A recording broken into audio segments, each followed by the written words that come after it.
కొన్ని మీడియాలో వైరల్ అవ్వడం వల్ల అదొకటి కొద్దిగా ఇబ్బంది అనిపించింది. అది అంటే మనం చేసుకునే కర్మ మనం చేసుకునే తప్పు అనమాట. ఎలా ఉంది అంటే మొత్తం తెలుగులో డబ్ చేశారు కదా, తెలుగులో ఎలా అనిపించింది? తెలుగులో బాగుంది. కాకపోతే బేస్ వాయిస్ ఎన్టీఆర్ కానీ ప్రభాస్ కానీ చెప్తే బాగుందనే ఫీలింగ్ కలిగింది. హిందీకి తెలుగుకి అయితే కొంచెం ఫరక్ అయితే చాలా క్లియర్గా కనబడుతున్నది.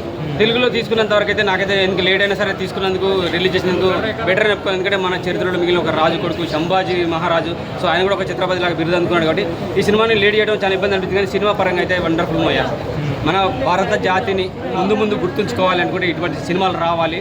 చరిత్ర వీరులు మన దేశ లెవెల్లో చాలా మంది ఉన్నారు. నార్త్ ఇండియన్స్ కూడా మన వాళ్ళు కూడా ఉన్నారు. కుమరంభీంలాగా చాకలైలమ్మ, మన అల్లూరి సీతారామరాజు అలాంటి చాలామంది ఉన్నారు. ఇటువంటి సినిమాలు మనల్ని కూడా తీయాలని కోరుకుంటున్నాను. సినిమా పరంగా చూస్తే విక్కీ కౌశల్ అయితే వండర్ఫుల్. నాకు తెలిసి హిందీలో విక్కీ కౌశల్ తప్ప వేరే వాళ్ళకి ఎవరికి సూట్ అవ్వదు. తెలుగులో మీరు అనుకుంటే తెలుగులో మీరు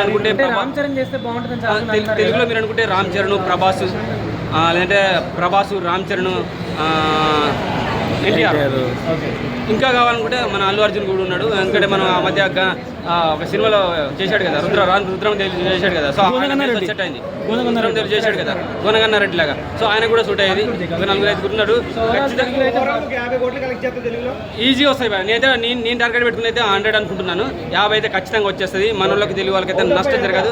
అవుట్ ఆఫ్ 5 4+ ఇస్తాను. Wonderful movie. బట్ ఏం లేదు, మీకు మూవీ మొత్తం చూస్తే వాయిస్ గురించి అసలు ఏమీ రాదు. బ్యాక్గ్రౌండ్ మ్యూజిక్ బాగుంది. బట్ పాటలు అంటే కొంచెం సోసోగా ఉన్నాయి.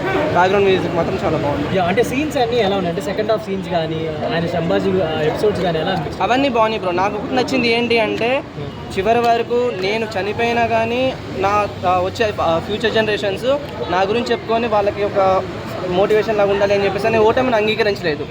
సో అదొకటి బాగా నచ్చింది. ఇప్పుడు పుష్ప లాంటి సినిమాలే కాదు, ఇలాంటి సినిమాలు కూడా రావాలి, ఖచ్చితంగా రావాలి. మన హిస్టరీ బ్రో అది. అవేంటంటే జస్ట్ ఏదో నార్మల్గా స్టోరీ తీస్తారు, క్రియేట్ చేస్తారు. బట్ ఇది మన హిస్టరీ కదా. తెలుగు హీరోస్ ఎందుకు ఇలాంటి స్టోరీస్ చేయరు అని ఎప్పుడైనా అనిపిస్తుందా? అంటే ఇంతమంది పాన్ ఇండియా హీరోస్ ఉన్నారు.